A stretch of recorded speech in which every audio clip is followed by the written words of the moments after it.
আসসালামু আলাইকুম রহমতুল্লাহ বারকাতুহু। নিশ্চয়ই আপনারা অবগত হয়েছেন, আগামীকাল 6 ডিসেম্বর ভাঙড় বিজয়গঞ্জ বাজারে ওয়াকফ বিল সংশোধনের নামে কেন্দ্র সরকার ওয়াকফ সম্পদকে হরণ করার যে একটা ষড়যন্ত্র করেছে, তার প্রতিবাদে এবং ওবিসি যেটা আমাদের যার মাধ্যমে তবু সংখ্যালঘু মুসলিম সম্প্রদায় যে একটা চাকরি পেত, সেটাকেও যে আজকে বিরাট পরিকল্পনাভাবে রুখে দেওয়া হয়েছে তারও বিষয় নিয়ে, এবং বিশেষ করে মাদ্রাসা শিক্ষা ধ্বংসের মুখে যে ঠেলে দেওয়া হচ্ছে, এইসব ইত্যাদি বিষয় নিয়ে যে আগামীকাল ভাঙড় বিজয়গঞ্জ বাজারে 6 ডিসেম্বর যে প্রোগ্রাম করা হয়েছে, নিশ্চয়ই আমি জানি আগামীকালটা শুক্রবারটা একটা মানুষের একটু সমস্যা হয়, তবে 6 ডিসেম্বরটা শুক্রবার পড়েছে। 6 ডিসেম্বর এই জন্য আমরা ঠিক করেছি, 6 ডিসেম্বরটা নিশ্চয়ই আমরা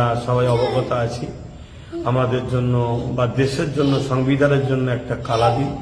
এই দিনে এক অশুভ শক্তি বাবরি মসজিদকে শহীদ করেছিল, তাই 6 ডিসেম্বরটা শুক্রবার পড়লেও আমাদেরকে একটু খেয়াল রাখতে হবে, একটু ত্যাগ স্বীকার করতে হবে। আমার প্রত্যেকটা ভালোবাসার মানুষ, বিশেষ করে যারা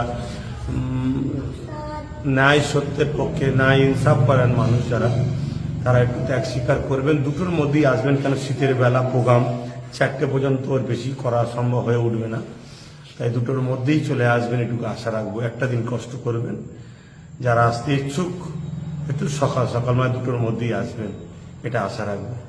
সকলে সুস্থভাবে আসবেন, আইন শৃঙ্খলা বজায় রেখে আসবেন।